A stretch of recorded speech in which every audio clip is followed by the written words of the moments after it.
Bom dia, igreja. Não. Um domingo desse, um sol lindo lá fora, céu azul. Tem que ser um bom dia. Mais força. Bom dia! Que a graça e a paz do nosso Senhor Jesus Cristo esteja com você. Amém? Amém. Como é bom estar aqui, né? Como é bom estar aqui como igreja, como família de Deus, para louvar e exaltar o nome daquele que é o único digno de todo louvor, toda glória e toda honra. E eu queria ler nesta manhã um texto que, para mim, esse texto ele é um ensino sobre o que é louvar a Deus. E esse texto está lá em 1 Crônicas, capítulo 29. Um texto maravilhoso que é uma oração de louvor e glória a Deus e nos ensina como devemos louvar a esse Deus maravilhoso. 1 Crônicas, capítulo 29, a partir do versículo 10. 1 Crônicas 29, a partir do versículo 10. Diz assim: Pelo que Davi louvou o Senhor perante a congregação toda e disse: Bendito és tu, Senhor Deus de Israel, nosso Pai, de eternidade em eternidade. Teu, Senhor, é o poder, a grandeza, a honra, a vitória e a majestade, porque teu é tudo quanto há nos céus e na terra. Teu, Senhor, é o reino e tu te exaltaste por chefe sobre todos. Riquezas e glória vêm de ti. Tu dominas sobre tudo. Na tua mão a força e poder. Contigo está o engrandecer e a tudo dá força. O que você notou? Uma palavrinha pequena que se repete nesses versículos. Qual palavra é essa? Teu, tu. E por isso eu disse que esse texto nos ensina o que é louvar, o que é adoração. Qual é o centro da nossa adoração? Quem é o centro da nossa adoração? Deus. Teu, Senhor, é o poder. Tuas são as riquezas. Tudo vem de ti. E com o que a gente entra na adoração? Aí Davi continua. Agora, pois, o nosso Deus, graças te damos e louvamos o teu glorioso nome, porque quem sou eu e quem é o meu povo para que pudéssemos dar voluntariamente estas coisas? Porque tudo vem de ti e das tuas mãos tomamos. É com isso que a gente entra na hora que vamos louvar a Deus. Nós não somos nada. Tudo o que temos e o que somos vem de Deus. E aqui, meus irmãos, o contexto dessa passagem são as ofertas para o templo. E Davi reconhece que aquelas ofertas que eles estavam dando voluntariamente, até mesmo aquelas ofertas que o povo estava dando, vêm de Deus. Porque Deus é o centro da adoração. A Ele toda a honra e toda a glória. Amém? Vamos ficar em pé, vamos louvar a Deus, vamos orar e depois vamos cantar a esse Deus maravilhoso. Todo louvor, toda honra e toda a glória a esse Deus. Querido Pai, obrigado por esse dia, obrigado por esta manhã. Te damos graça, Senhor, porque podemos desfrutar de um sol maravilhoso, de um céu azul. Graças a Ti, louvado seja o Teu nome. Que dia lindo, Pai. E nesse dia lindo, queremos não só contemplar a beleza da Sua criação, mas queremos contemplar os Teus atributos, Deus. Quem o Senhor é, a pessoa de Deus. E que em nome de Jesus, possamos de fato lhe entregar um louvor verdadeiro, segundo a Tua boa vontade. Porque tudo que temos e tudo que somos vem de Ti. E se estamos aqui nesta manhã reunidos, é para o Senhor e pelo Senhor. Agradecemos a Deus, porque o Senhor é o centro da nossa adoração. Agradecemos a Deus porque o Senhor nos dá o privilégio de te adorar com dons, com talentos, com a nossa voz. É um privilégio. Graças te damos por isso, ó Deus, em nome de Jesus. Amém. Vamos cantar Jesus em tua presença.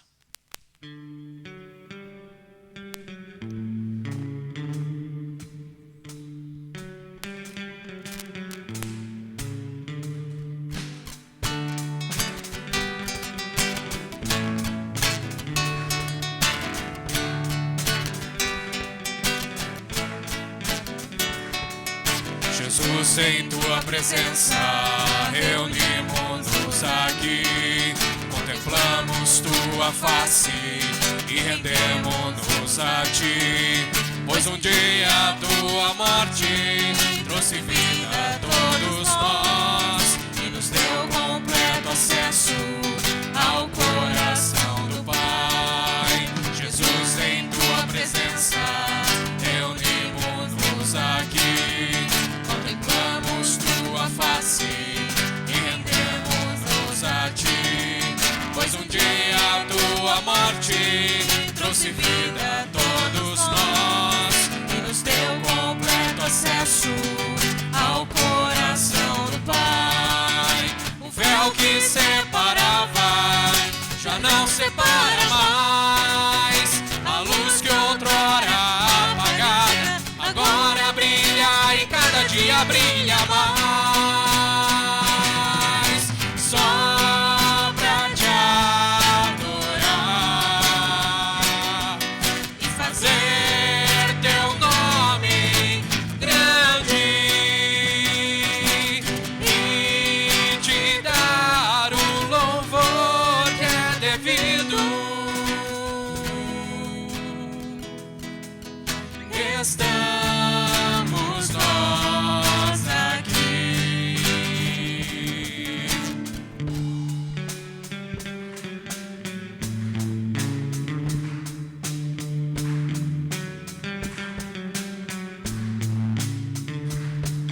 Jesus, em tua presença, reunimos-nos aqui, contemplamos tua face e rendemos-nos a ti, pois um dia tua morte trouxe vida a todos nós e nos deu completo acesso ao coração do Pai. O véu que separava já não separa mais, a luz que outrora apagada agora brilha e cada dia brilha mais, só pra te adorar e fazer teu nome grande e te dar o louvor que é devido.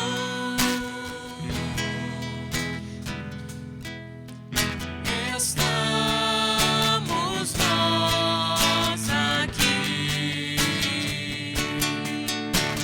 só pra te adorar e fazer teu nome grande e te dar o louvor que é devido. Estamos nós aqui. Amém, louvado seja Deus. E se temos hoje livre acesso ao Pai, é somente por causa de Cristo.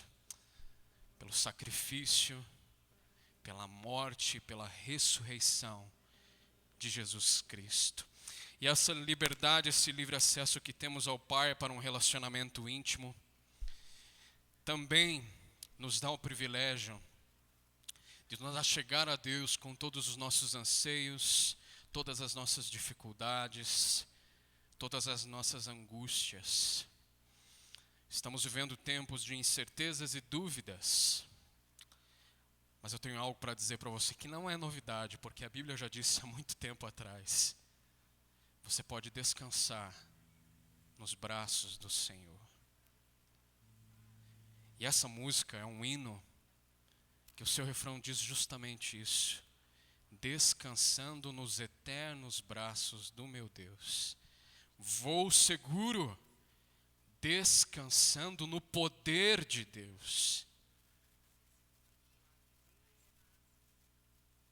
Quando você estiver cansado, quando as suas forças já estiverem se esgotado, lembre sempre que o lugar de descanso é uma fonte de poder inesgotável, porque é nos braços do nosso Deus. Amém? Louvado seja Deus. Vamos cantar esse hino maravilhoso. Estou seguro.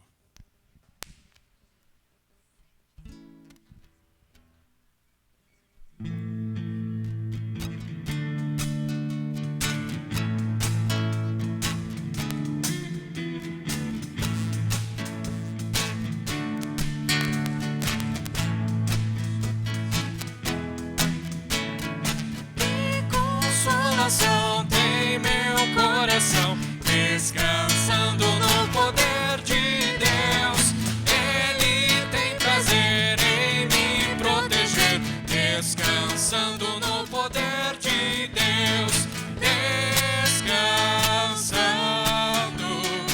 nos eternos braços do meu Deus. Vou seguro, descansando no poder de Deus. Sempre avante vou, bem contente estou, descansando no poder de Deus. Tudo hei de vencer pelo seu poder, descansando no poder de Deus. Descansando nos eternos braços do meu Deus. Vou seguro, descansando no poder de Deus. Não recearei, nada temerei, descansando no poder de Deus. Gozo, paz e amor junto ao meu Senhor, descansando no poder de Deus. Descansando nos eternos braços do meu Deus. Vou seguro, descansando no poder de Deus. Luta sem cessar hei de atravessar, descansando no poder de Deus. Não me deixará, mas me susterá, descansando no poder de Deus. Descansando nos eternos braços do meu Deus. Vou seguro, descansando no poder de Deus. Você crê nisso? Amém? Louvado seja Deus. E agora a gente vai continuar declarando que é no Senhor que temos o consolo. Ele é essa fonte inesgotável de poder, onde nós podemos descansar. E enquanto nós cantamos a próxima música, você pode também ofertar ao Senhor, adorar a Deus através de suas ofertas. Lembrando que esse é um ato de louvor e adoração a esse Deus maravilhoso. Então, enquanto nós cantamos, você pode estar ofertando ao Senhor.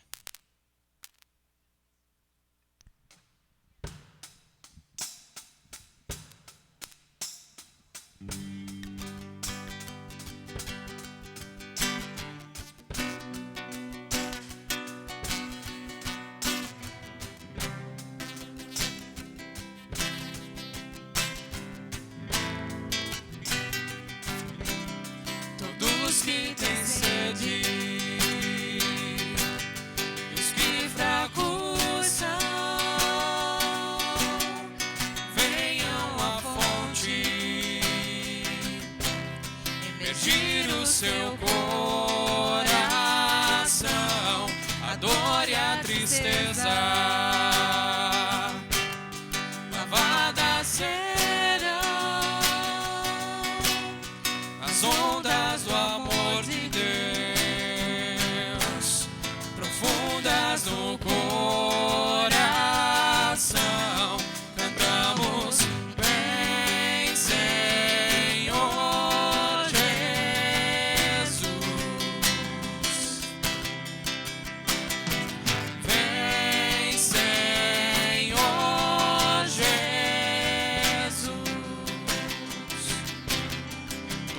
que têm sede,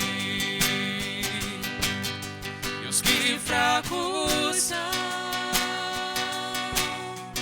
venham à fonte, emergir o seu coração, a dor e a tristeza lavadas serão nas ondas do amor de Deus, profundas no coração. Cantamos: vem, Senhor Jesus, vem, Senhor Jesus, vem, Senhor Jesus, vem, Senhor Jesus.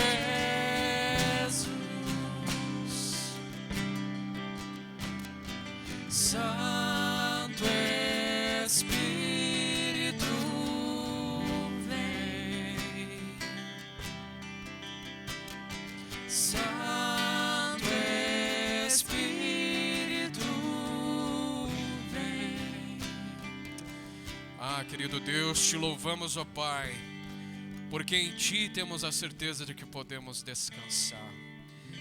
Ainda que as circunstâncias nos abalem, ainda que tristezas, angústias, dúvidas estejam nos afetando, em Ti temos descanso eterno, em Ti temos consolo, porque temos uma fonte inesgotável, que é o Seu poder.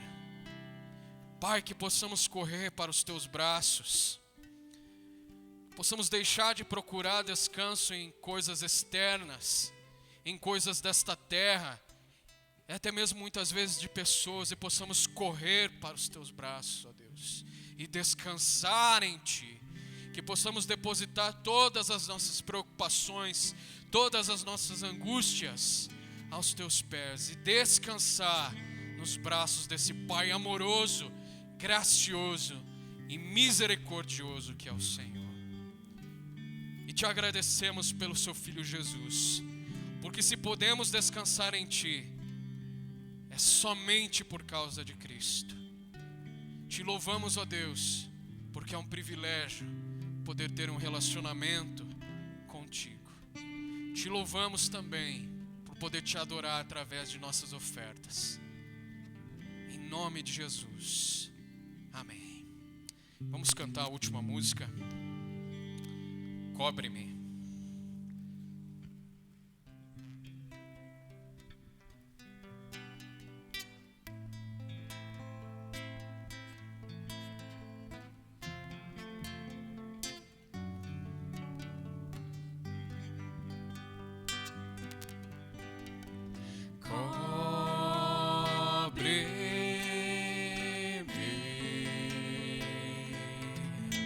Com tuas mãos, com poder,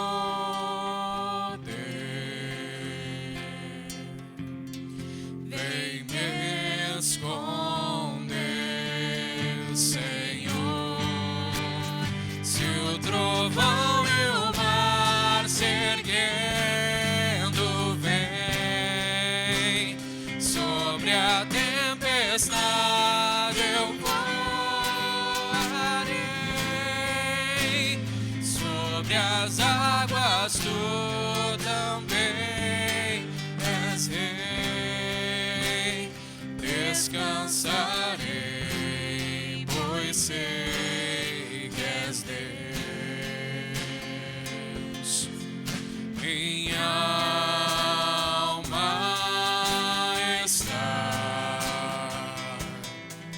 segura em Ti, sabe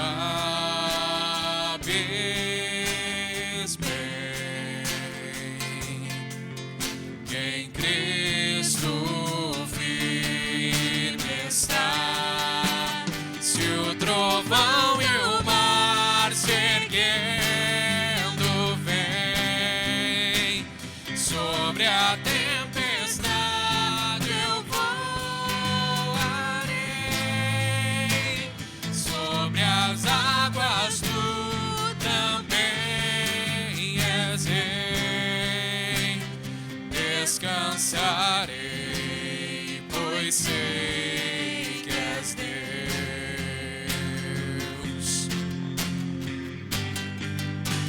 Se o trovão e o mar se erguendo vem sobre a tempestade, eu voarei sobre as águas. Tu também és rei. Descansarei, pois sei que és Deus. Descansarei, pois sei que és Deus.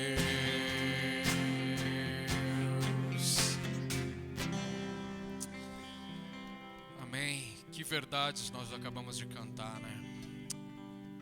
Deus é o lugar onde a gente vai ter descanso eterno.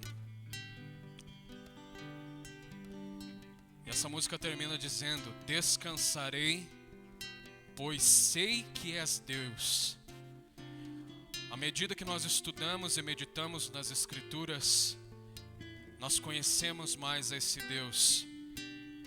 E a consequência de conhecer mais a Deus é saber que somos fracos e precisamos cada vez mais dele. Que você possa buscar esse descanso durante todos os dias da sua vida. Amém? Pode sentar, Deus te abençoe. Vamos continuar louvando agora, sendo edificados. Queria chamar a família do irmão Edson. Você tem um testemunho para nos dar?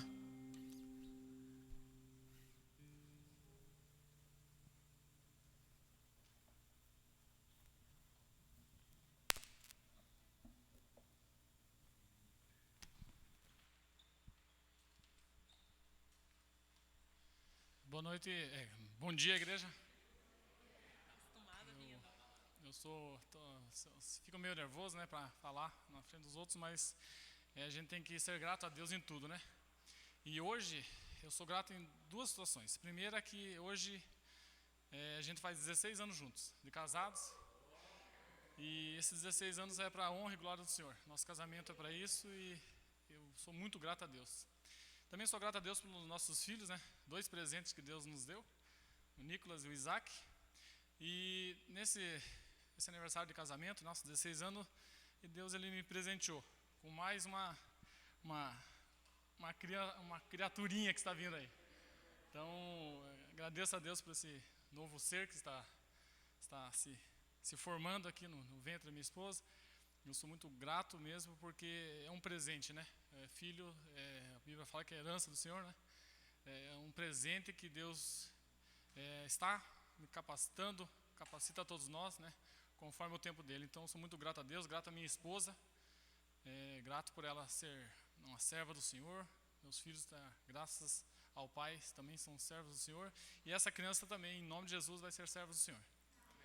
Não sei se a minha esposa quer falar algo. Eu quero agradecer a Deus, né? Porque é uma coisa que a gente não estava planejando, mas a gente ficou meio nervoso no começo, ficou meio com medo. A gente já tem 2 filhos grandes já, mas agora Deus aquietou nosso coração, e como as músicas que nós cantamos e louvamos a Deus hoje diz descansar, né? A gente tem que descansar nos braços do Senhor e não se preocupar, deixar as preocupações para Ele. E em relação ao casamento também, o nosso casamento, algumas pessoas acompanharam, teve muitas dificuldades, né, de vários tipos, mas hoje eu posso dizer que o meu casamento é para glorificar a Deus, não é somente para ter um marido, não é para ter uma pessoa, né, não é para tantas outras coisas, é para glorificar a Deus. Eu queria encorajar cada um que tem a sua esposa, tem o seu marido, nunca desista. A gente está tendo a experiência, Deus está nos dando a experiência de acompanhar um casal com dificuldade. Como é triste, irmãos, como é triste a forma que o inimigo usa para destruir as famílias. através do casamento, porque ele não destrói só o marido e a mulher, ele destrói os filhos, as pessoas ao redor. Então, eu glorifico a Deus pelo meu casamento, porque hoje eu posso dizer que até aqui o Senhor tem nos ajudado, né? E que Deus abençoe os casamentos dessa igreja. Você que está nos assistindo também, às vezes pode estar passando por uma dificuldade, mas não desista. Não faça a vontade do inimigo, não faça a própria vontade, deixa que Deus haja na sua vida. Deixa a tua vontade de lado e deixa Deus agir no casamento. Busque sabedoria da Bíblia, busque Deus, busque alguém para te orientar, se for o caso. Mas não desista, não desista, porque a família é algo, um sonho de Deus, né? Então, que Deus abençoe nós, né? Parabéns para nós e todos vocês que têm a sua esposa, ainda não têm a esposa ainda ou o esposo, que Deus abençoe. Tá bem?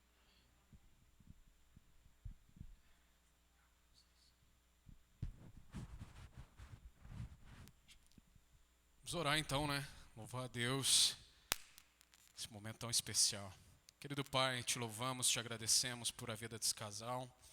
Tem completado aí mais um ano de caminhada juntos. E como eles têm frisado, Deus, é para a tua glória, Pai. O Senhor deve ser o centro do relacionamento. Um teólogo uma vez disse que o propósito do casal não é levar o outro a uma felicidade, mas é levar um ao outro à santidade.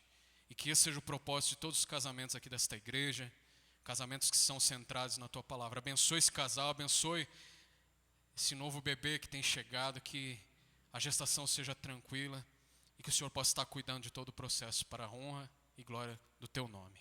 É o que oramos, ó Deus, em nome de Jesus. Amém. Deus abençoe vocês. Amados, um sociólogo uma vez disse que a família é a base da sociedade. E o inimigo tem atacado justamente as famílias. Um dia eu estava no trabalho, e um rapaz, 20 anos de idade, eu estava lá trabalhando, tranquilo, ele veio com uma pergunta assim: Alisson, tua esposa ia ficar brava se tivesse esquema aqui na empresa? Para quem é da quebrada, esquema quer dizer amante. Olha a pergunta que o menino me faz, dando risada. Tua esposa ia ligar se tivesse uma amante aqui? Para vocês verem como os valores estão totalmente destruídos na sociedade. E chegar a 16 anos, hoje é algo raro. Nos tempos de hoje é algo raro. Então nós precisamos orar e lutar para que haja casamentos segundo a palavra de Deus. Porque o casamento, a família, foi o primeiro projeto que Deus instituiu, a primeira instituição que Deus criou foi o casamento. Que possamos lutar para que os casamentos sejam de acordo com a palavra de Deus. 2 avisos antes da mensagem. O Ministério de Multimídia, que é um ministério que tem investido na nossa igreja e tem adquirido, né, equipamentos para som, para transmissão, vai estar vendendo alfajores, né, para você poder contribuir, para que a gente possa comprar alguns outros equipamentos, meus irmãos. Às vezes eu sei que você está lá na sua casa assistindo o culto, e às vezes tem alguns probleminhas técnicos, né? Às vezes o som está ruim, a imagem, graças a Deus, ela está boa porque a câmera é boa, mas o som está ruim. E isso porque os nossos equipamentos aqui, a nossa mesa de som, ela tem, sei lá quantos anos, 15 anos já. Então, a gente precisa investir. E um dia eu ouvi um pastor de cabelos brancos dizendo assim, todos. O pastor disse assim: a igreja tem que aprender a investir em equipamento de som. Não para a gente ter aqui um show, porque não é esse o nosso objetivo, mas é para que a palavra seja pregada e proclamada a outros lugares.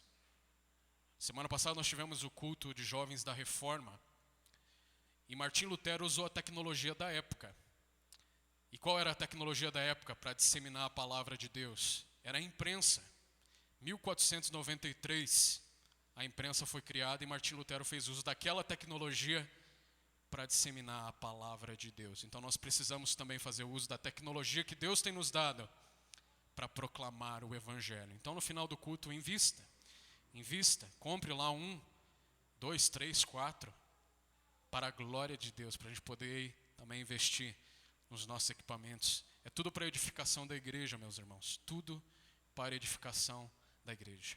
E um segundo aviso é a respeito da classe de escola dominical. Crianças até 8 anos podem subir com as professoras. Por quê, meus irmãos? Nós temos a questão do espaço, temos que respeitar as restrições em relação à pandemia. Então, crianças até 8 anos, devido a essa, a limitação do nosso espaço, podem subir. As crianças que têm mais de 8 anos vão poder também assistir o culto aqui hoje, tá? Esses são os 2 avisos. Então, as crianças podem subir para a escola dominical. Queria chamar o pastor Joel, que vai estar ministrando a palavra de Deus.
Bom dia, gente.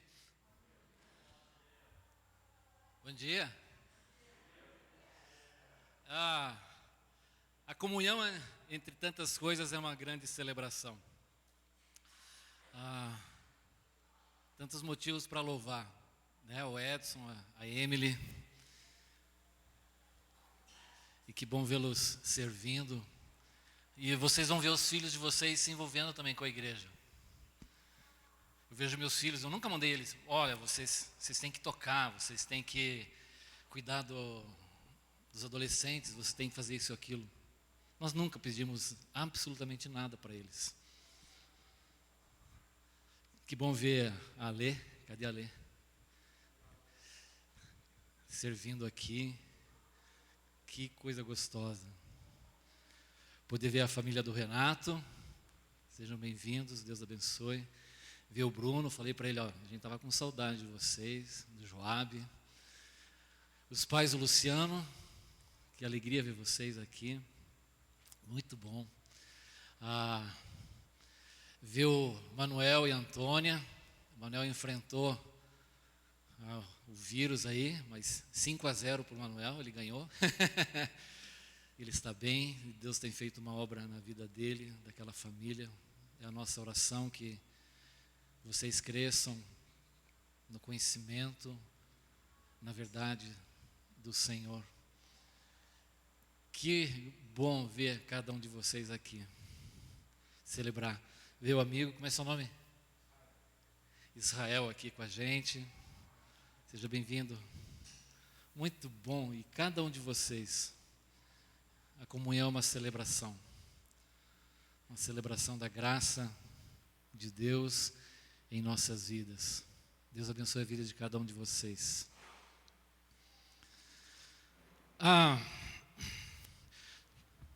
Nos dias de hoje nós, não sei se você tem visto, muitas vezes as pessoas, apesar das provas que são apresentadas, elas não admitem algumas coisas. Ou declaram coisas contra os fatos. Algumas pessoas creem que a Terra é plana, apesar dos fatos. Algumas pessoas acham que ganharam a eleição, apesar dos números. E apesar dessas provas, as pessoas relutam. Mas está aqui a imagem. Você já viu essas entrevistas, né? Essa imagem aqui não é você? Não sou eu. Mas você estava roubando. Não roubei. E apesar das provas apresentadas, as pessoas às vezes continuam negando.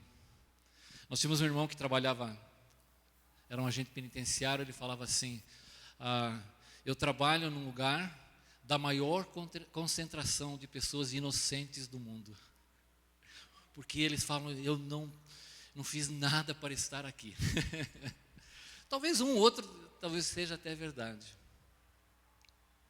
Nós estamos estudando a carta de 1 João. E eu pensava, mas por que a carta de 1 João? E está me fazendo sentido o porquê, e você percebe por que você é direcionado a falar sobre determinados assuntos. E principalmente nesses tempos de pandemia, onde fomos tão restringidos, ainda estamos restringidos, a limitação da presença, tem sido feita uma certa flexibilização, agora foi aumentada um pouquinho mais ainda, e aos poucos nós estamos aumentando. Eu não sei por quanto tempo isso vai, mas a carta de 1 João, o ensino dela é sobre comunhão. E no que ela alicerça, e o que ela significa, quais as implicações dela sobre a nossa vida. E João então está nos oferecendo algumas realidades, alguns fatos. Porque naqueles dias as pessoas estavam fazendo alegações, estavam dizendo uma série de coisas. E nós vimos já 3 delas, 4 na verdade. Se dissermos que mantemos comunhão, então João, você está dizendo que mantém comunhão? Mas você vive nas trevas, você é um mentiroso. Se dissermos que não temos pecado, você está enganado e a verdade não está em você. Na verdade, você tem que confessar os pecados.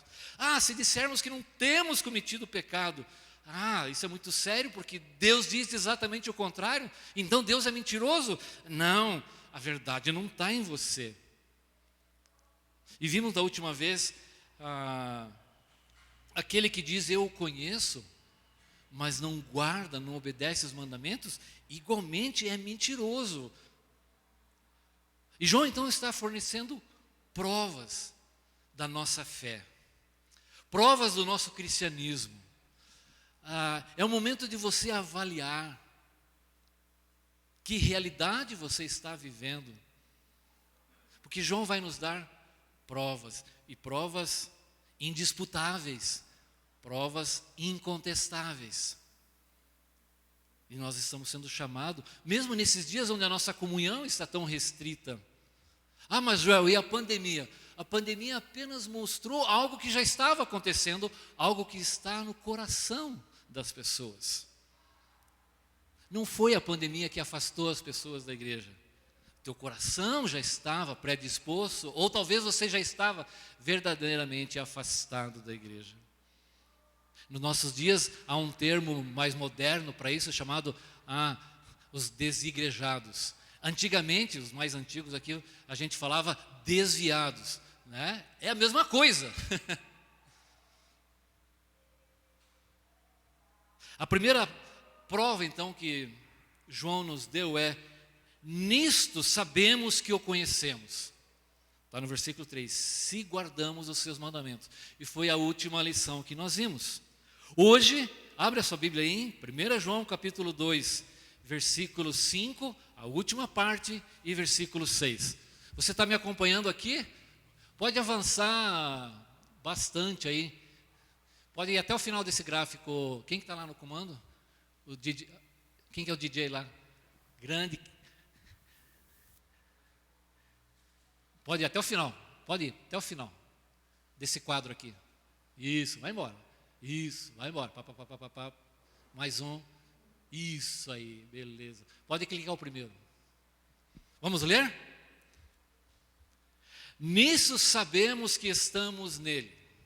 Nisto sabemos que estamos nele. Aquele que diz que permanece nele, deve também andar como ele andou. Nisto sabemos, conhecemos que estamos nele. Aquele que diz que permanece nele, esse também deve andar como ele andou.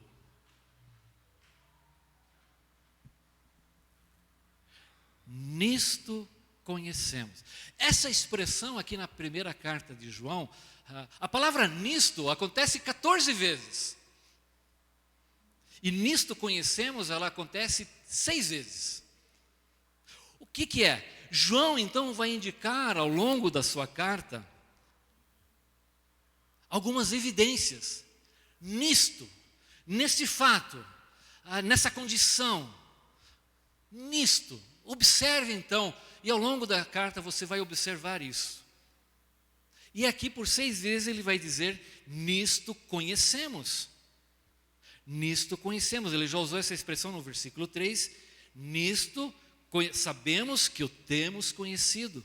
E agora ele volta, e esses 2 versículos começam da mesma maneira. Ainda que nas versões que vocês têm, ele não começa da mesma maneira, mas João sempre introduz, nisto conhecemos. Nisso sabemos. Ele vai colocar então uma prova, um elemento de prova, observável, constatável, daquilo que ele está afirmando. Nisso sabemos que estamos nele. E aqui ele vai então agora, pela 5ª vez, ele vai dizer aquele que diz. 3 vezes ele falou, se dissermos que, se dissermos que, se dissermos que. Versículos 4, né? Aquele que diz, agora pela 5ª vez, aquele que diz. O que significa essa expressão, estar nele? Nisto conhecemos, ou seja, nesse fato, sabemos, conhecemos que estamos nele. Essa é uma expressão bastante característica da carta. De Paulo também, Paulo já prefere usar estar em Cristo. E nós vamos observar que essas expressões, elas ganham muitas explicações. Lembra quando eu falei atrás para você, não sei quantos de vocês fizeram esse exercício, de marcar as palavras conhecemos e sabemos, de uma mesma cor. Depois a palavra amor. E a outra palavra que você deveria grifar é a palavra permanecer, que vai aparecer aqui pela primeira vez. Aquele que diz que permanece, a gente já vai entender. E João, então, ele usa essas 3 expressões para explicar, para nos fazer entender o que é a comunhão, as suas dimensões, implicações e práticas na nossa vida. São conceitos interrelacionados, como conhecer a Deus e o amor de Deus, como permanecer e estar nele. Observe, dá uma clicada aí. Aquele que diz eu conheço, mais uma. Poxa vida, não vai aparecer, eu coloquei o texto, dá mais uma clicada aí. Não é a versão, eu vou ter que corrigir. Então pode voltar. Isso, pode mais uma, deixa aí. Eu vou pedir para você, vira a página da Bíblia aí, eu queria pôr aqui, porque eu destaquei, no 3,17, veja ali João 3,17.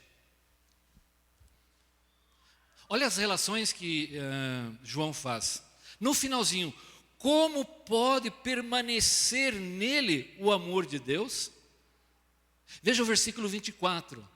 Aquele que guarda os mandamentos e permanece em Deus. Veja a relação agora que ele dá. Aquele que guarda permanece em Deus. Mas a gente viu que quem conhece a Deus é aquele que guarda. Aqui ele está dizendo agora que aquele que permanece em Deus é aquele que guarda os mandamentos. Então João vai interrelacionando esses versículos. Olha o que ele fala. E nisto conhecemos, mais uma vez, que ele permanece em nós pelo Espírito que nos deu. Nessa altura da carta, João já está colocando a pessoa e a ação, como o Espírito vai então fazer com que essas coisas que ele está falando, mas isso aqui é uma outra história mais lá para frente. João 4,12, ninguém jamais viu a Deus, se amarmos uns aos outros, Deus permanece em nós. Agora o que ele está relacionando? O permanecer de Deus em nós, no fato de amarmos uns aos outros. Versículo 13, nisto conhecemos, você vai se cansar. Nisto conhecemos que permanecemos nele. Nesses fatos, a gente percebe que permanece em Deus. Versículo 16, novamente. E nós conhecemos, mais uma vez aquela palavrinha, e cremos o amor de Deus que Deus tem. Deus é o amor, e aquele que permanece no amor, permanece em Deus e Deus nele. Percebe como João então está fazendo essas inter-relações o tempo todo? Esses conceitos você vai observar se você for pintando assim, usando cores diferentes para as palavras, isso vai saltar aos seus olhos. Uau! O amor a Deus, o amor de Deus, conhecer a Deus, permanecer em Deus, essas coisas assim, então, o tempo todo João está falando isso. Por quê? Porque ele está tentando deixar muito claro a dimensão, a extensão, a profundidade e a realidade do que é a comunhão. Por quê? Na palavra de Deus e para João, ela não se limita à reunião. Há uma experiência, às emoções, ao domingo. E durante o resto da semana, aquela experiência, aquele estar junto, não faz diferença nenhuma. O resto da semana, da sua semana, é descrito por conflitos, por iras, materialismo, indiferenças, invejas. Ou seja, aquela experiência domingueira, ela ficou restrita a 4 paredes, a 60, 90 minutos e só. Isso não é comunhão, isso é religiosidade. O que você viveu no domingo não reflete, não impacta, não transforma a sua segunda-feira. Não há diferença nenhuma. Os relacionamentos que você possui não experimentam, não comprovam que de fato você está em Deus, você está nele. Eles não experimentam isso. É uma espiritualidade tão mesquinha, tão pequena, presunçosa, doentia e mentirosa, porque isso nunca foi e nunca será a comunhão. É uma religiosidade morta, infrutífera e totalmente indiferente aos comandos e à ação de Deus, porque você está nele. Mas o viver comprova exatamente o contrário. Nisto sabemos que estamos nele. Então João vai nos fornecer uma prova. Estar nele, a ênfase que João está dando é essa comunhão mútua, pessoal, como nós já vimos. Eu estou em Deus e Deus está em mim. Esse estar nele não é simplesmente um desejo que você tem, mas é algo onde Deus está na tua vida. É mútuo. É uma comunhão pessoal. Um relacionamento estabelecido na pessoa de Jesus. Ele já falou que, se você tem comunhão, então você anda na luz. Você obedece a palavra. Na medida em que seu viver está sendo transformado. Estar nele é alguém que tem um relacionamento de proximidade com Deus. Deus não é alguém que você encontra de vez em quando, ou domingueira, né? Alguns às vezes uma vez por mês, e olhe lá. É alguém que está sob o cuidado, a direção de Deus e sobre a influência de Deus, sobre a influência de Jesus. Nisto sabemos que estamos nele. Descreve essa ação mútua de Cristo em nós. 1 João 4, 13 e 15 diz assim: sabemos que permanecemos nele e ele em nós, porque ele nos deu o seu Espírito. E se alguém confessa publicamente que Jesus é o Filho de Deus, Deus permanece nele e ele em Deus. João ainda vai ampliar mais esse conceito de estar nele, de permanecer nele, mas observe que é uma mutualidade, assegurada pela ação do Espírito. que expressa essa certeza, essa realidade.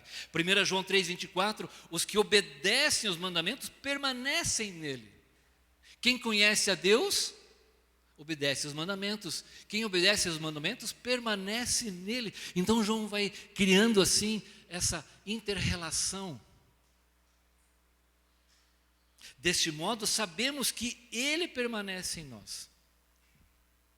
João está mostrando que essa condição de estar nele é uma situação de segurança, como nós cantamos hoje de manhã.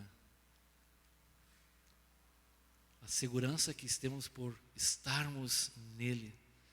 Ali encontramos consolo, ali há sustento, a razão, o motivo para ser puro, porque ele falou, o sangue de Cristo nos purifica de todo o pecado. Andar na luz não é uma realidade de perfeccionismo, isso não existe. Mas quando andamos na luz, percebemos que a obra de Cristo continuamente precisa estar nos purificando. Por isso precisamos confessar os nossos pecados. Os pecados é aquele fator que nos afasta, que contamina o nosso relacionamento com Deus. É motivo de estar nele, é motivo de viver de maneira pura. É motivo para continuar tendo coragem. Eu via pensando na letra do hino, né? Luta, como é que fala? Lutas, como é que é? Luta sem cessar, hei de atravessar. Aí como é que ele termina o refrão? Descansando. Não parecem coisas contraditórias, né? O pau está comendo ali em cima de mim. Descansando nele. Que realidade? Só em Deus, aquele que está nele experimenta essa realidade. Mas observe, não é um fato que ocorre de qualquer modo. Isso não acontece assim, estou em Deus. Ou por mera alegação. Logo em seguida, aquele que diz. Não é um sentimento, hoje eu estou sentindo que eu estou em Deus. Não é intenção, mas é uma condição estabelecida segundo um critério de Deus, e não segundo o teu entendimento, segundo os teus sentimentos, ou segundo aquilo que o mundo talvez diga. Os critérios, a percepção de se estar nele, é segundo o critério de Deus. E isso não muda. Era assim há 2000 anos, há 4000 anos, e será daqui a 2000 anos. Isso não vai ser atualizado, sempre foi atual. Isso não precisa ser reinterpretado nem ressignificado. É assim. Deus é o mesmo ontem, hoje e para sempre. Céus e terra podem passar, mas as minhas palavras não passarão. Então é um fato que não ocorre, eu estou em Deus, estou bem com Deus. Bobagem, você ainda não entendeu, você não conhece o que isso significa. E João então está nos dando os parâmetros, a condição de observar, de avaliar, não a pessoa que está do meu lado, mas observar a si mesmo. Não é segundo o seu entendimento, é segundo Deus. E então veja só o que ele diz. O que é nisto? Qual é o fato? Qual é a realidade que sabemos que e a palavra, nós já vimos isso, né? Saber, conhecer significa algo que se entende, se compreende por experiência, por uma realidade pessoal, íntima, comprometida com Deus. Como é que nós sabemos? Como é que nós experimentamos? Qual é o fato? Qual é a evidência? Então no versículo está escrito assim, aquele que diz. Ele usa essa expressão 3 vezes, né? Aquele que diz eu o conheço e não guarda os mandamentos é mentiroso, você não conhece a Deus. Deus é muito bom, Deus é Pai, eu amo a Deus. Você guarda os mandamentos? Nem sabe quais são, nunca leu quais são, nunca se comprometeu com isso, mas ele acha que ele ama a Deus. a Bíblia descreve e fundamenta de maneira muito diferente essa alegação: eu amo a Deus, eu conheço a Deus. Aqui é outra alegação: aquele que diz. Então João vai oferecer a essa reivindicação, a essa suposta alegação, uma prova que não se pode forjar. Você já viu, a gente vê nos filmes, né? Aqueles filmes de policiais, onde às vezes um policial corrupto, um bandido, ele forja, ele monta, né, um cenário para que o inocente o incrimine alguém e assim por diante. João não vai oferecer uma prova que não se pode forjar, que não se pode contestar. E João vai mostrar que não é algo que vem de dentro de nós, mas é algo que está fora. É uma prova, não é uma prova subjetiva, mas é algo externo, fora do nosso controle. Porque muitas pessoas, eu acho que isso é certo. Esse é meu jeito de pensar, essa é a minha opinião, é dessa maneira que eu creio. A Bíblia, aqui João vai dizer, não é assim. Aquele que diz que permanece nele, e observe então que para João, estar em Jesus, estar em Deus e permanecer em Jesus, são sinônimos. E João então vai mostrar o que é permanecer nele. Por que essa palavra permanecer é importante? Se você, ler o livro de João, pegar o lápis de cor lá do seu filho, uma cor bem bonita, e for grifando a palavra permanecer, você vai descobrir que ela ocorre pelo menos 21 vezes. Então, se uma palavra como essa ocorre 21 vezes, é porque é uma palavra importante no desenvolvimento e no pensamento que João está tentando nos mostrar. Essa palavra tem um significado muito simples, é a ideia, e João vai definir então ao longo da sua carta, o que significa isso e quais são as implicações, e aqui está a primeira delas: aquele que diz que permanece nele. A palavra permanecer quer dizer ficar. Eu sei que você já sabia disso. Pode ser com referência a um lugar. Fiquei no ponto de ônibus. Você permaneceu no ponto de ônibus. Ou pode ser também com relação ao tempo. Fiquei meia hora ali esperando o ônibus. Fiquei meia hora esperando ela ficar pronta. Não é assim, Renato? Não é, né, Renato? Não é meia hora, né? Uns 2 minutos só. Fiquei esperando. Pode ser também com relação ao tempo. E normalmente também é referência a um estado, uma certa condição. Fiquei debaixo da chuva. Fiquei esperando ela debaixo da chuva e me molhei em todo. É assim, esse é o sentido. Então se refere ficar, permanecer. Pode ser com relação a um lugar, a um tempo, a uma certa condição. Tem outros usos, nós não vamos ver, nem vamos ver, quer dizer, não vamos ver hoje, as 21 ocorrências da palavra aqui está a primeira delas. No versículo 10, está a segunda ocorrência: aquele que ama seu irmão permanece. Então observe, João vai, que ele continua desenvolvendo o seu pensamento. No versículo 14, a terceira ocorrência, e assim vai.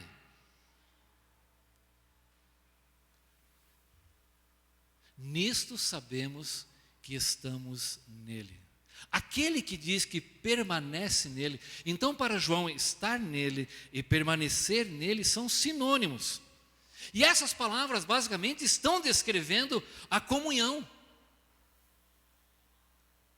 Estar nele, permanecer nele, essa proximidade, essa influência de estar nele, de permanecer nele, sobre nós. Esse relacionamento, essa experiência. E João vai desenvolver isso de muitas maneiras. Por exemplo, lá em João 8, 31 e 32, ele disse assim, um texto que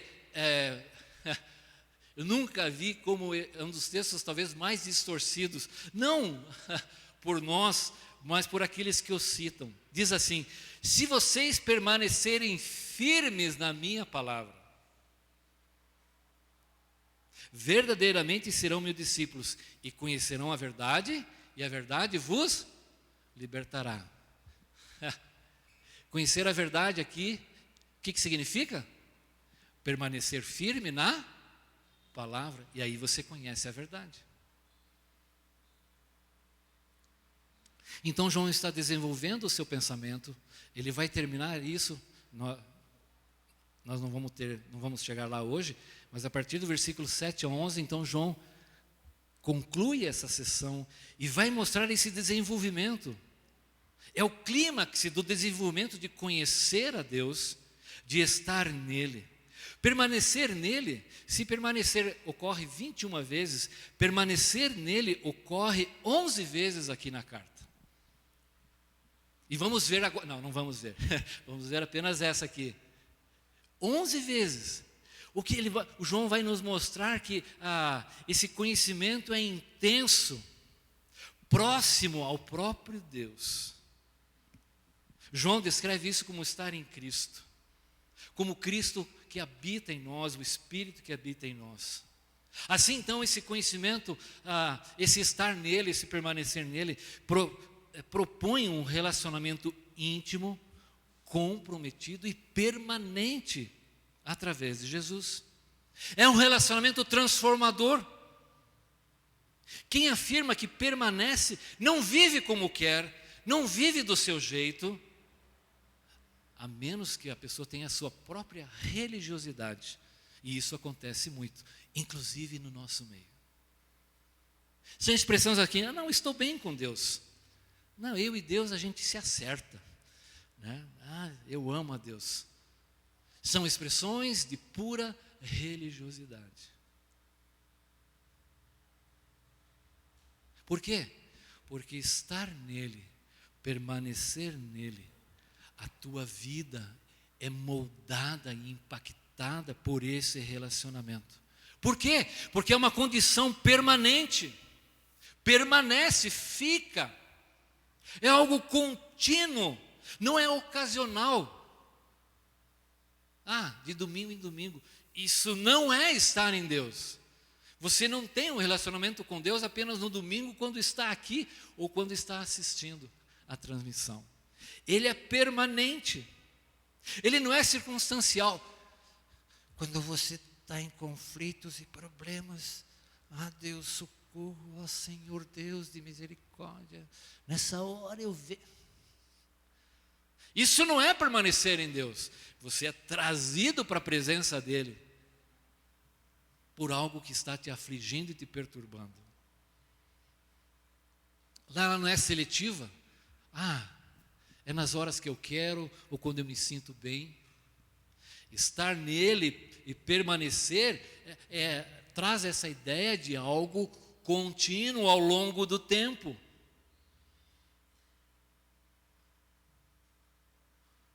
Jesus disse, como o Pai me amou, assim os amei, permaneçam no meu amor. Se vocês obedecerem aos meus mandamentos, permanecerão no meu amor.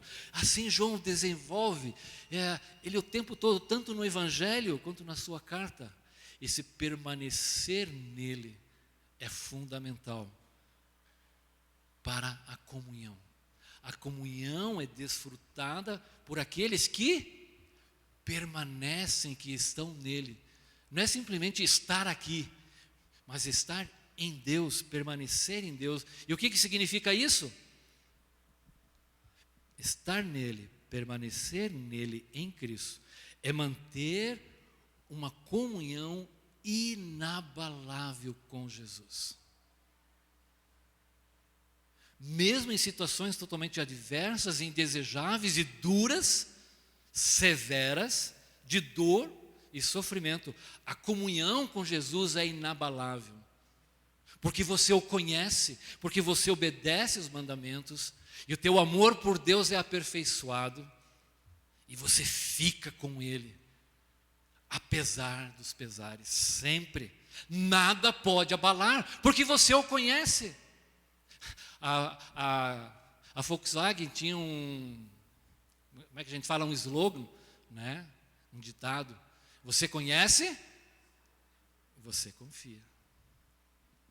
E por que muitas pessoas se abalam no seu relacionamento com Deus? Porque não o conhece. E por que não conhece? Porque não obedece os mandamentos. Logo o seu amor por Deus não cresce, ele é frágil. E você se encanta por outras coisas. Nisto conhecemos que estamos nele. Aquele que diz que permanece nele, e então João conclui, como é que diz o texto? Esse deve também andar como ele andou.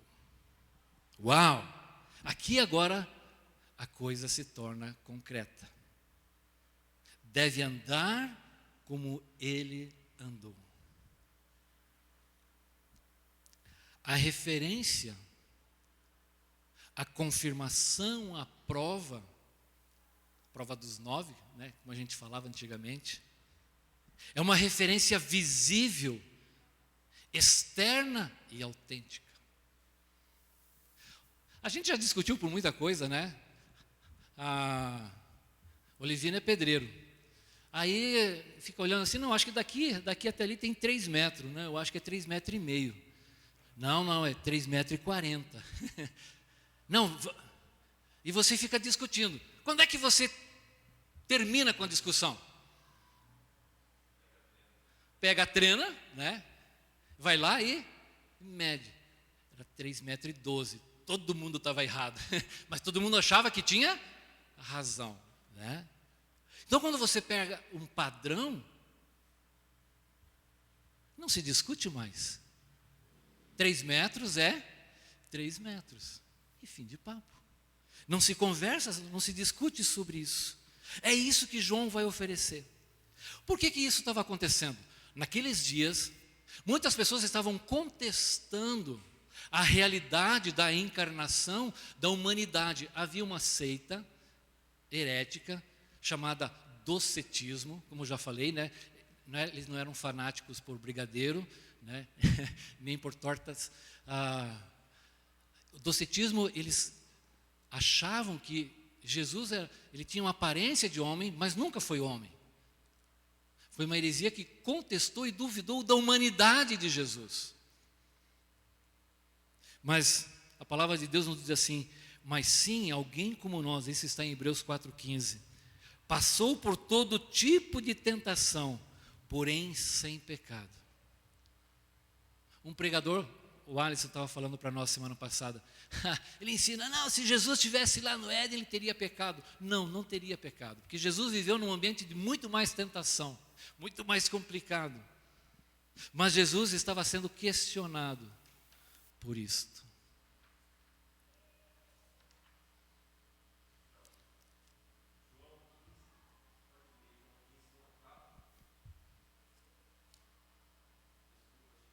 Não. João 15, 1-4. Eu sou a videira verdadeira e meu pai é o agricultor. Todo ramo que estando em mim não der fruto, ele o corta, e todo o que dá fruto limpa para que produza mais fruto ainda. Mas vós já estáis limpos pela palavra que vos tenho falado. Permanecei em mim e eu permanecerei em vós. Era um assunto predileto de João. Ele vai desenvolver isso. Nós vamos ver mais textos ainda que falam sobre isso. Assim, nem vós o podeis dar, se não permanecerdes em mim. Eu sou a videira, quem permanece em mim, eu nele, esse dá muito fruto, porque sem mim nada podeis fazer. Aqui João está desdobrando mais uma implicação e consequência do que significa permanecer. Há uma prova aqui que ele dá, né, de que alguém que permanece nele, produz fruto. É outra prova. Então, aqui voltando para João, o que ele diz? Aquele que diz que permanece, este deve. Essa palavra ocorre 41 vezes no Novo Testamento. E que sentido ela tem? Ela ganha vários textos, eu acho, pode clicar lá, vamos baixar aqui, eu conheço, não, pode ir tudo, mas agora esse, eu permaneço nele. Volta, clica, olha só, eu estava certo, clica lá, pode clicar. Por aquele texto que eu li, vejo as relações, né, que há na mente de João entre as palavras permanecer, amor e saber. Eu grifei em cores diferentes. Nesses poucos textos, veja, né, ele criando uma argumentação sólida. Pode avançar? A gente já passou disso. Então, estar nele é uma condição permanente de comunhão inabalável com Jesus. Adiante. Pode? Eu permaneço nele. Aqui, onde nós estamos agora. Vejam os sentidos que essa palavra deve é usada no Novo Testamento. Alguns exemplos. Né? Lá em João 13, Jesus disse, vocês devem lavar os pés uns dos outros. Em Romanos, ele é usado no sentido de dívida. O salário do homem que trabalha não é considerado como favor, mas sim como dívida. Dê a cada um o que lhe é devido, se impôs. Então, está relacionando a essa coisa, algo que você tem que arcar e pagar. Em Gálatas 5,3, olha que interessante, está obrigado a cumprir, deve cumprir. Aqui o nosso tradutor colocou, está obrigado. Em Efésios 5,8, os maridos devem amar. Né? E assim ele vai, aqui os outros textos vão mostrando isso. Qual o sentido dessa palavra? É exatamente esse, algo que se está obrigado a fazer, algo que ela traz a ideia de estar em débito. Pô, estou devendo essa, né? Estou devendo essa para você. Né? Fico devendo essa, não é assim que a gente fala? No fundo, o que está dizendo? Eu estou responsável, eu me obrigo a, de alguma maneira, fazer algo no futuro por você. Não é essa a ideia? Estou devendo uma para você? Né? Você não vai me cobrar, mas dentro de mim eu tenho essa obrigação. Criou a responsabilidade. Eu fico devendo. Uma vez eu vi um filme de um homem, eu não me lembro o nome do filme, acho que era com também não me lembro, puxa vida, Costner, aquele Costner, como é que é o nome dele? Então, ele salvou a vida de um homem, e aquele homem passou a seguir, esse era o mocinho da história, ele passou a seguir, era o Morgan Freeman, né? Ele passou a seguir esse homem, mas por que você está comigo? Porque eu te devo a minha vida. E enquanto eu não te salvar, eu vou continuar junto de você, porque eu estou te devendo a minha vida. E assim se desenvolve todo o filme. É esse o significado, a implicação da palavra deve. É uma responsabilidade, é um dever. Está na nossa Constituição escrito assim, é dever do Estado. Não sei se ele cumpre, mas está. É dever do Estado fazer isso, isso e aquilo. É necessário, é preciso. Estar em débito é uma obrigação, não é uma opção.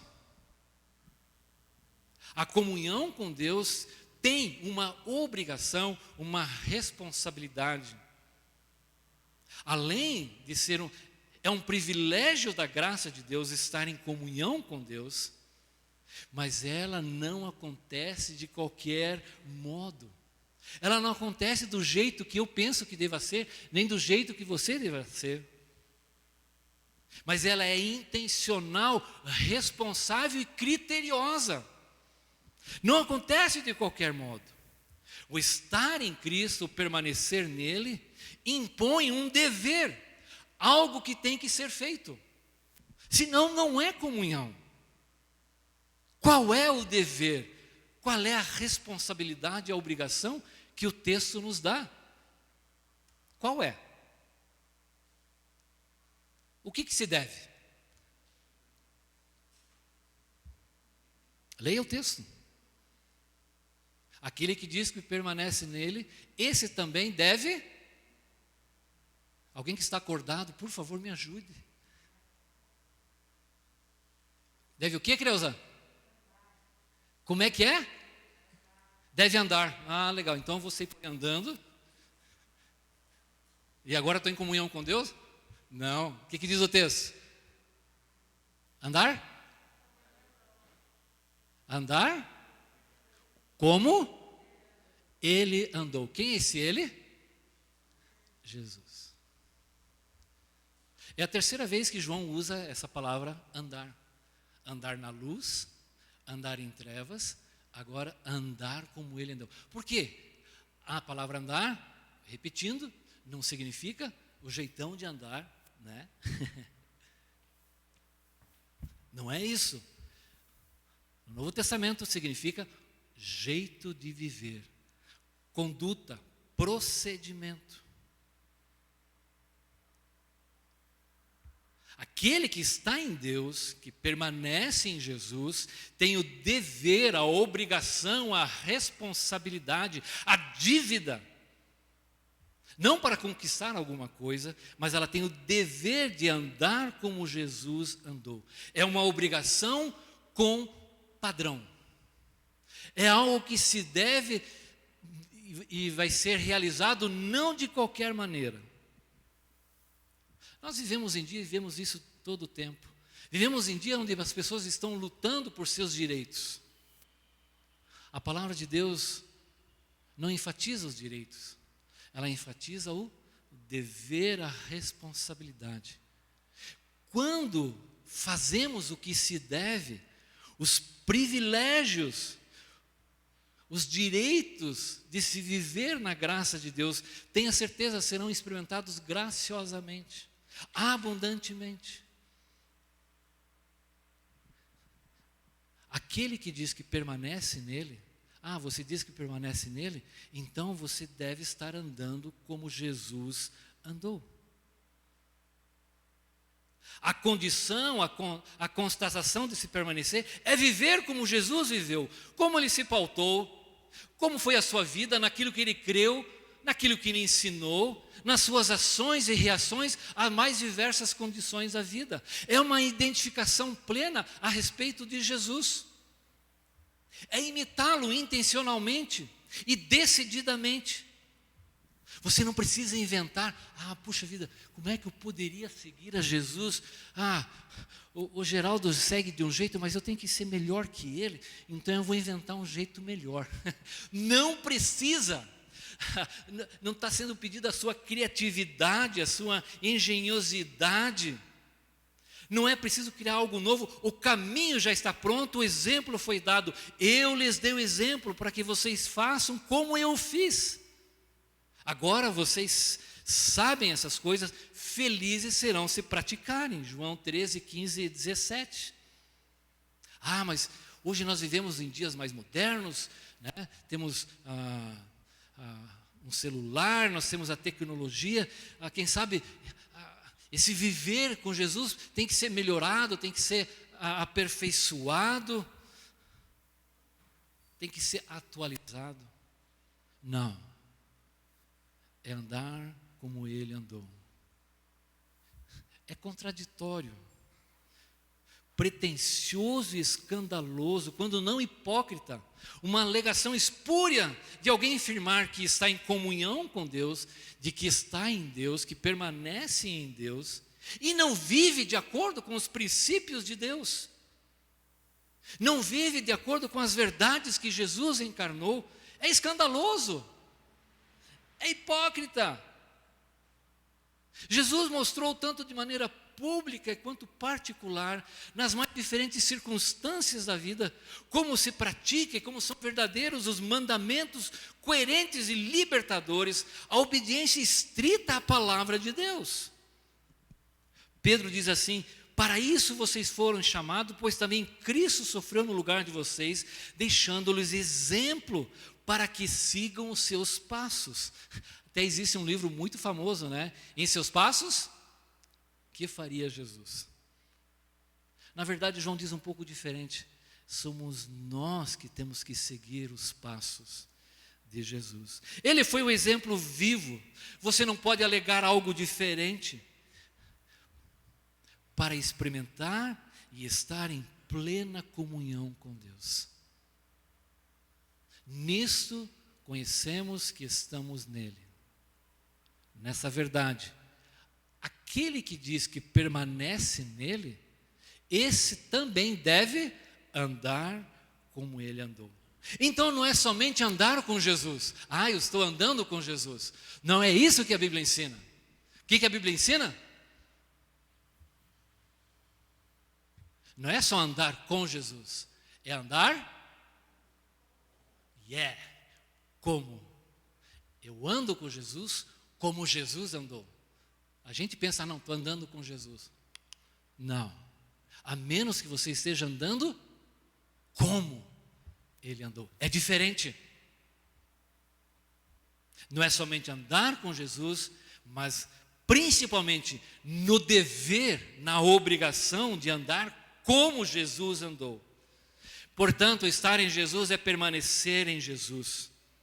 Significa se comportar, agir, falar, sentir, tendo em vós o mesmo sentimento que houve em Cristo Jesus. Como ele obedeceu, como ele guardou os mandamentos. João 15, que você citou, Renato. Como o Pai me amou, assim eu os amou. Permaneçam no meu amor. Se vocês obedecerem aos meus mandamentos, permanecerão no meu amor. Assim como eu tenho obedecido aos mandamentos de meu Pai. E quem obedece aos mandamentos, conhece a Deus. Quem conhece a Deus, o amor é aperfeiçoado. Quem obedece aos mandamentos, permanece nele. Como ele glorificou a Deus fazendo a vontade do Pai. Eu te glorifiquei na terra, completando a obra que me desse para fazer. Isso é ser como Jesus, fazendo a vontade de Deus e não a sua própria vontade do seu próprio jeito. Sede meus imitadores, como eu sou de Cristo. Paulo falou isso. Tornem-se meus imitadores. É uma condição de existência que impacta, que transforma a tal ponto que o teu viver não vai ser mais o mesmo. Estar em Cristo, permanecer em Cristo, é uma condição de existência na vida humana que vai mudar você. Vai mudar a tua cabeça, vai mudar a maneira como você usa as mãos, como você usa a sua boca, a maneira por onde os teus pés te levam, vai mudar de tal maneira que você será uma pessoa completamente diferente. Pois se alguém está em Cristo, é nova criatura. Aquele viver velho passou. Eis que tudo se fez novo. Isso é estar nele, é viver uma vida completamente diferente, gente.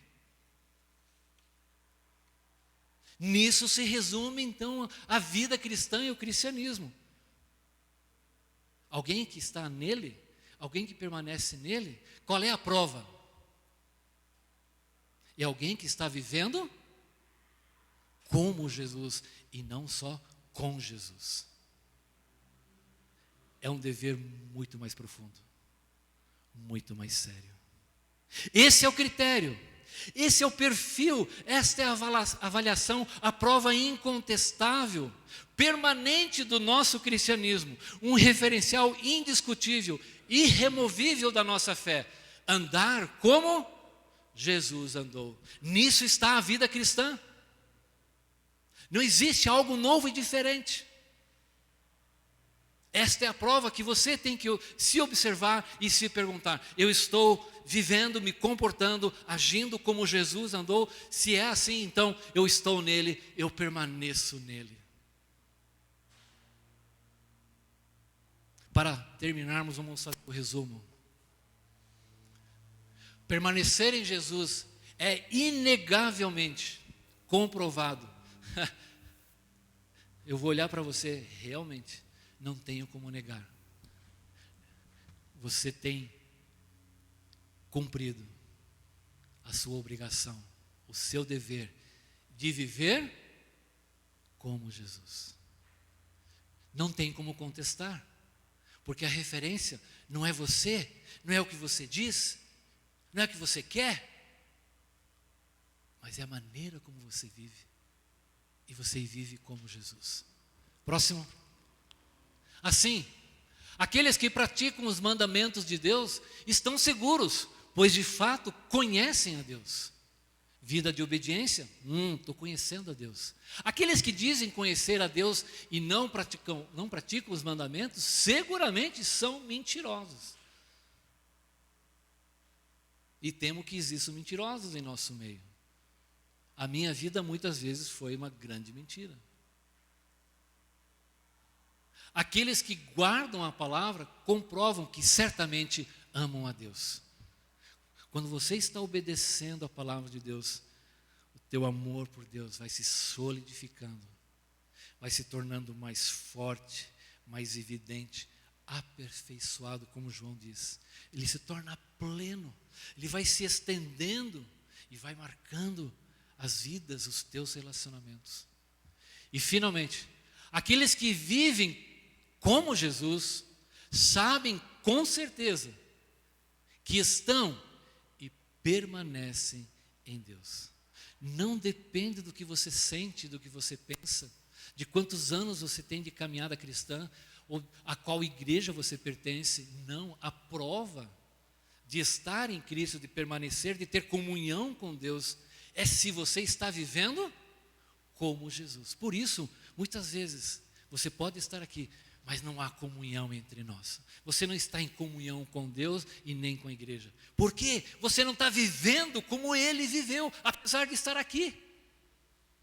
Então, comunhão é uma realidade espiritual, é uma realidade viva, comprovável e indiscutível. Porque o referencial é viver como Jesus viveu. Pai, obrigado pela Tua palavra.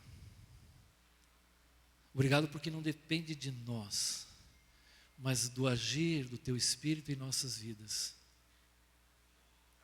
De poder experimentar a grandeza, a sublimidade de estar em Ti, de permanecer em Ti. Nossa força, nossa intenção, ela não dura um minuto, se não for pelo agir do Teu Espírito em nossas vidas. E para viver como Jesus viveu. Porque Ele viveu na dependência e direção do Teu Espírito.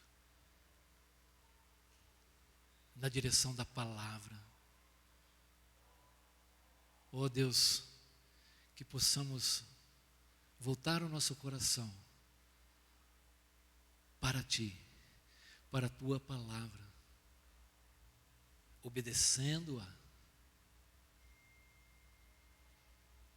e vivendo como Ele viveu.